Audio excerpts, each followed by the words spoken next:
guys and girls, this is Kathleen Bradley, and you are listening to TV Confidential.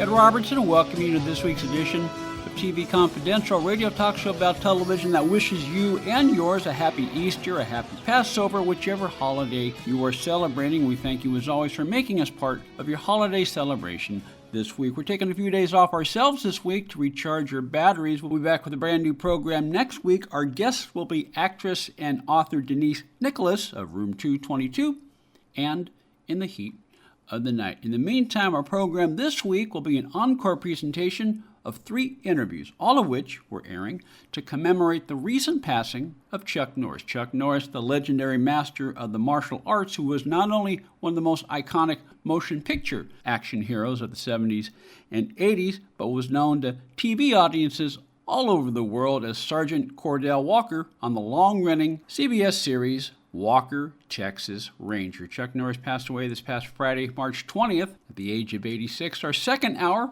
will include an encore presentation of our conversation from September 2013 with Cherie J. Wilson. Cherie J. Wilson, the actress known around the world as April Stevens on Dallas and as Assistant DA Alex Cahill on Walker, Texas Ranger. We'll also bring you an encore presentation of a conversation from September 2012 with director Michael Priest. At the recommendation of Cherie J. Wilson, Chuck Norris hired Michael Priest as the regular director on Walker, Texas Ranger, and the show went on to find its footing after an inauspicious start. We'll replay our conversations with Cherie J. Wilson and Michael Priest in our second hour. We hope you'll stay tuned for that. In the meantime, we'll begin our tribute to Chuck Norris with an encore presentation of a conversation that originally aired in November 2018 with actor and director Wayne Péré. Among his many roles in movies and on television, Wayne Péré played Chuck Norris's arch nemesis, Victor LaRue, on Walker, Texas Ranger. At the time we spoke to Wayne Péré in November 2018, he was currently seen opposite Tom Hardy in the Sony Marvel feature motion picture Venom, the #1 film internationally and #3 film domestically. Wayne also has several other projects in the works, which we'll ask him about in just a sec. But first, we began our conversation by telling Wayne, it's funny, when Charles told me you were available, I immediately jumped on it because, forget the fact that you're in the #1 movie around the world right now. I knew that name, but I couldn't quite figure out where I first saw you. Right. And then it dawned on me yesterday. You were the guy who terrorized Cherie J. Wilson in Walker, Texas. I knew you were going to say that. Yeah, Victor LaRue. Look, classic. A lot of folks remember that one. Yeah, I'm sure you get this all the time, but I loved Walker for probably the same reason why so many people loved Walker, because it was good old-fashioned good guys and bad guys. Right, yeah, it was a very straightforward melodrama. It doesn't get any more straightforward than that. And yeah, you're absolutely right. That was the broad appeal of the show, I believe, is that you got your good guy, you got your bad guy. There's no gray area. This guy's really bad. And Chuck is just so affable. He's such a nice guy. And whether on the show or just in real life, he's just a nice guy. He's a good dude. And that comes across on screen, I think. And he can whoop some serious ass. Well, yeah, I'm sure he still can. Well, still can. Yes, yeah, he is well preserved, as are you. I mean, I know you take care of yourself when you're not acting. You hike and you take care of yourself, and that's a good trait to have to keep you limber, no matter what you might be asked to do from role to role. Right, yeah, you're absolutely right. Absolutely right. You got to stay fit. Well, it's good for all of us, but yeah, in this business, you never really know what you will be asked. So, I mean, for Venom, thankfully I didn't do that stunt, but they wanted me to initially. So I was all suited up. I was in the harness, and they had constructed this little area on set because we were on this massive, wasn't a sound stage. It was a big warehouse that was for like an industrial equipment sales thing. So they had like backhoes and large earth-moving So they had this huge new facility that they had built, and we were out in Georgia. So they had, they just fixed that set for the control room there because they had all those huge glass windows. It was a beautiful space. But anyway, they had cordoned off a little area and had curtains up and whatnot, and I was in there, and the stunt guys, okay, this is what you got to do. Now they're going to pull you here, and you have to do. And then, I was all suited up in my harness. I had my wardrobe back on, and then somebody came in and said, no, we better get this guy to do it, which is good because it's a hairy stunt. Yeah. I mean, you get slammed into a wall. I don't even know why they were considering it. I think they were going to pull me part of the way or something onto a mat and then let my double jump in and do the final slam against the wall. And so they were just harnessing me up just to get the first initial pull. But then they decided, hey, you know what, just push away from the table and we'll take care of the rest in post. So that's what we did. And, as we get older, the less inclined I am to do my own stunt work. Initially, like, oh, yeah, I'll do that. You can help me through that window? Sure, go ahead. But I've stayed healthy all these years, and I'm thinking, you know what, maybe I'll let the stunt guys do what they get paid for. Yes, so. As Clint Eastwood once said famously, a man has to know his limitations. Exactly. Starting to learn my limitations. That is definitely one of them, definitely. Although, as you say, there are actors even today that, to the extent they can, they will want to at least do some of it so that as they cut from the master shot to the shot of your double, it looks as real and as seamless as possible. Right, exactly. Yeah. Exactly. I mean, obviously, famously, Tom Cruise likes to do a lot of his stuff. But if he, I can't even, it's surprising that the insurance companies would allow it because normally that's the big problem for a movie star to do it. For a big, huge star to do it, is that the insurance companies say, well, he's out for the rest of the film, we can't use, which makes sense, Yeah. So they have to protect their investment. Yeah, absolutely. But, I can't, I just can't see, I can't justify it anymore. And I've done quite a few over the years. There was one actually for Walker. I don't know if you remember, because I did 4 episodes. And one was a 2-parter, the Western. I don't know if you remember that episode. It was it was a Western. It was a 2-parter, and there was a scene where we were shooting in New Mexico, and there was a family living on their little ranch, and we were the bad guys, and we come up over this little, we're like down in a ravine on our horses, and we run up the ravine and then just tear ass across this plateau, basically, for several hundred yards, and get to the house, and then we kill everybody and then ride off. Well, everybody else on horseback were stunt guys, all of them, except for, I can't remember the name of this actor. He and I were the only 2 that weren't stunt guys, but he had done a lot of stunt work over the years. I think maybe he started as kind of a stunt actor guy.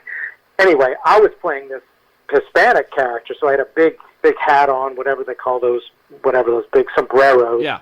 And double, like a double-barreled rifle kind of thing. Well, no, it was the ammunition, where you slinged across you, the slings. Yeah, like, okay, I think I follow you now. Yeah, and so we come up over that hill, and everybody is just going full throttle. And again, they're all stunt guys who are also equestrian stunt guys, because they're guys that specialize in the horse stuff. And we are just tearing ass across there, and I have this big hat on, and it's flopping everywhere, and all my stuff is flopping all over the place. And I hadn't ridden that much, just 10 or 12 hours of riding in my life. I was comfortable on a horse. That didn't scare me. Yeah. And I understood it, but I just hadn't done it a lot. Yeah. And I'm so lucky that I didn't fall off that horse. And they were telling me beforehand, like, no, we should really let one of these other guys do it. I said, no, are you kidding me, man? I'm in a Western, man. I want to ride this horse, tear ass across that thing, and kill everybody. So they let me, which I'm grateful for, and I'm grateful, obviously, that I didn't fall off. But, yeah, it was really hairy. So I understood after we did first take why they wanted somebody else. But, man, it was fun. It was so much fun. I understand the key to riding a horse is to sort of like let the horse ride you, so to speak. Not take the reins too much, but sort of let, trust in the horse's ability, trust that the horse knows where it's going. I would say that's in general true. Now, I'm not an expert. You definitely don't want to hold the reins too tight. You don't want to be tight in the bit because he has that irritation. They have that irritation in their mouth, and they could get, they could start swinging their head around. And so you have to be. You also have to be firm. You have to let them know who's boss because they will get away from you. And that's probably the key thing that I learned, is that you let them know that you're in control, and again, not too tight on the reins, because I think a lot of beginning riders do that. They're a little bit too much pressure on the bit, and that's in their mouth, and it's irritating them. So they're swinging their head around, and they also know who can ride and who can't ride. So if they feel like they have a novice on their back who doesn't really know what they're doing, they'll take advantage of that. I mean, I was working on Roots, and a friend of mine was playing, an actor friend that I was in college with, actually happened to get cast in the thing as well, and he was my foreman, and I ran this plantation, and we had this one shot that we had to do where we ride up to the workers and the slaves, actually, and there's a little scene there, and it's about them. We're sort of peripheral to what's going on. It's really about the family and their struggles and what's happening to them at the time. And he had never ridden before, only ridden once or twice, and we were just walking up on our horses, and he could not control the horse. The horse was turning all around and walking off on him, and he couldn't get it. So I was coaching him, and here I am, pretty much a novice myself, but I was telling, no, stay close to me. And, I would grab that harness around their, that goes over their head. I would, hold on to that and kind of get them in position. But riding is great. So if you haven't ridden, which sounds like you might not have, you should go check out your local equestrian center, because it's really fun. Well, I'm in South Pasadena, and I believe there's one not far in the Burbank area. So that is... Yeah, in Burbank, exactly. Yeah, that's the equestrian center over there. Yeah, I've ridden there a few times, because I did a film with Eric Roberts a while back, and he's a big, equestrian, so I would go ride with him occasionally. But yeah, you should go there, because you can rent horses and stuff. But yeah, I recommend it highly. We're talking to film and television actor Wayne Péré. When he's not recommending riding horses, Wayne can be seen as Dr. Emerson in the Sony Marvel feature motion picture Venom. Venom, the #1 motion picture in the world, #3 domestically. As we speak, Venom is playing in theaters everywhere. Wayne Péré, the actor, also known to fans of Chuck Norris as Victor LaRue on Walker, Texas Ranger. Our conversation with Wayne originally aired in November 2018. We are replaying it this week as part of our commemoration of the recent passing of Chuck Norris. Chuck Norris passed away Friday, March 20th, at the age of 86. Stay with us, folks. We'll be right back. This portion of TV Confidential is brought to us by our friends at Front Porch Realty, the community of realtors in the Northern Bay area of California that is committed to finding the solution that is best for their clients. Whether you're a first-time home buyer or looking to sell or lease your property in Northern California, call Karen Strain at 415-886-7411 or visit frontporchrealtygroup.com for more information on how they can help you. Ed Robertson, thanking you for listening to the TV Confidential podcast. If you like what you hear, please hit the subscribe button so that you won't miss our next episode. Hi, this is Les Adam, and you're listening to TV Confidential. You can follow Wayne Péré on Instagram at Wayne Péré. I would imagine, Wayne, when you have a chance to work with an actor like a Tom Hardy that you've worked with before, I would imagine that's an advantage for you as a performer, because he has a sense of what you can do, you have a sense of what he can do, what he brings to a part, so that way you can just focus on the character, focus on the work. I would agree. I definitely would agree. Unfortunately, with Tom Hardy, we were in different sequences for Venom. Mm-hmm. So we worked on similar days, but he was doing second unit stuff. Mm-hmm. We were first unit, and I mainly worked with Riz Ahmed on Venom. And actually in Fonzo, it was a similar sort of deal where our work schedule didn't coincide. But yeah, in general, I would say that's true. Yeah, if you have a sense of someone, because whenever you go on set, it's not like doing a play where you're cast and then you start a rehearsal process, mm-hmm. you get to know each other, mm-hmm. and you form some sort of bond and some sort of connection, mm-hmm. whatever that might be. It could be positive, could be negative, but at least you get a sense of each other, and it creates a history that you have. Absolutely. Which is always good. Mm-hmm. And the more you've worked with someone, and especially if you really get along, it's really helpful because there's more trust there mm-hmm. at the same time. Which is, that's one of the big challenges of film work, I would say, is that you're at a disadvantage in that sense because you don't get to spend time with the other actors often. You come in and you're thrown into a scene with someone you haven't worked with before, and instantaneously you have to develop some sort of... You're definitely at an advantage when you've worked with someone before. Hopefully you've gotten along and you trust them, because if not, then you come in with like, oh, really, I got to work with them again. Which is like it's work. I mean, people going into their jobs. Yeah. Oh, man, really? I have to see, him. I have to work with Bill today. Yeah, God.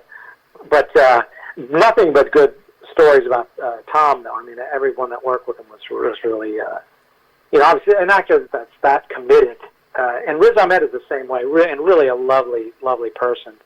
It makes your job that much easier, Mm-hmm.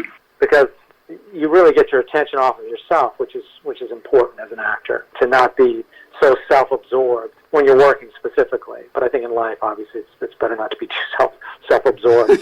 Well, but when you're working and you're self-absorbed, you can be very self-conscious and you're not as free as you would like to be.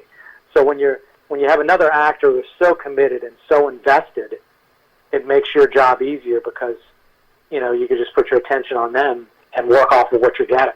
And it's night and day, the difference.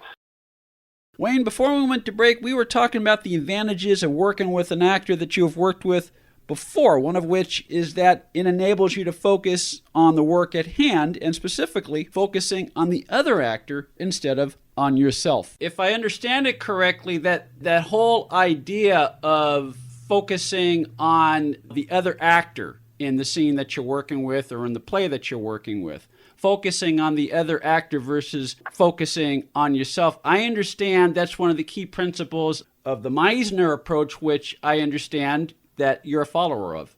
Well, exactly, man. You really did your research, didn't you? I'm a huge, good on you. Yeah, good on you. I'm a huge proponent of the Meisner technique, and I don't know if your listeners are familiar with Sanford Meisner, but the teacher out of New York, mm-hmm. and he was part of the group theater early on, so he was really at the early stages of what we currently know as the American approach to acting. I mean, it all started with Stanislavski, obviously, mm-hmm.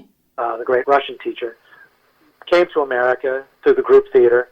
They had seen it was the Moscow Art Theater, I think was the name of the company, had come to New York and seen their work, and it's like, oh my God, this is amazing. And that brought the method to the States. And then some years later, a few different factions broke off, mm-hmm. and Meisner was one of them. So it's all still, at its core, really, started with Stanislavski, and then Meisner had his own ideas about it. And Meisner's really focused a lot on listening, getting your attention off yourself, putting your attention on whatever it is you're doing, your partner, and listening. And it's about the truth. It's about the ability to live truthfully under imaginary circumstances. So it's not about lying. It's not about pretending.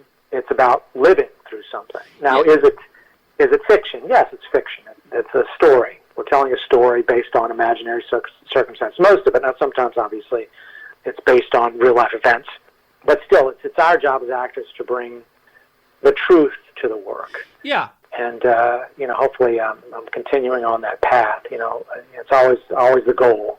Well, one of the ways in which you bring the truth to your work, no matter what the form, no matter what the genre you're working in, Wayne, but one of the ways in which you bring the truth to the work is being present, being in the moment, because regardless of what the dialogue is that you and your acting partner are performing, on this particular day in this particular scene, he or she may say it in a way, say the line on a page in a way that will trigger something that maybe you hadn't anticipated as your character, and that will enhance your performance. Right, exactly. I mean, the great performances that we've all seen over the years are surprising to mm-hmm. us, and they appear very impulsive. They appear to be happening right then and right there, which is one of the great things about film, is that immediacy that you get. And, if you're really, truly able to listen and come to your point of view in that moment, there's nothing like it, And for an audience, it allows them to be transported someplace else, as opposed to them watching some indicated performance, some idea of a performance. Because some actors approach it as, okay, well, I'm going to chisel out this statue, and this statue is my performance, and I'm just going to keep repeating that statue. I'm going to bring that statue, and that's going to be it. And people can do that at a very high level and get away with it part of the time. Yeah. Some high quality pretending, I like to call it. But the great work is work that is spontaneous and surprising and alive and truly moment to moment. And we don't always achieve that, and sometimes I drop the ball, and you never know what take they're going to use. So I might have a take that's more alive, but they don't use it. They use one that's, I was in my head a little bit, or not fully in the moment, or fully present. And that happens. It's just the way it is. There's no such thing as perfection, even in acting. So hopefully I'm taken care of in the edit room, and they pull the stuff that's the most truthful moments. But it's definitely a challenge in film. There are certain advantages and certain disadvantages to film. And filming is something like Venom, where you're reacting off of something that's not there, that requires you to really have a strong imagination and be able to invest in these imaginary things that are happening in front of you and really have a genuine reaction to them, which it takes a certain level of skill, I would say. We're talking to film and television actor Wayne Péré. We'll continue our conversation with Wayne after this quick time out here on TV Confidential. Listen, were you forced into getting a solar contract and now you just don't want it anymore? Maybe the solar company misled you. Or is your solar contract buried with hidden fees? Are you not saving the amount of money you thought you would on your energy costs? Don't worry. At the Solar Exit Hotline, we can help you cancel your solar contract, even if the panels are already installed. Our experienced legal team will review your contract and help you cancel it, possibly saving you thousands of dollars. You got to call right now for complete details. So listen, if you're not happy with your solar contract for any reason, we are here to help you cancel it. Call the Solar Exit Hotline now for immediate options to help you exit your solar contract. This call is 100% free. 800-908-7197. 800-908-7197. 800-908-7197. That's 800-908-7197.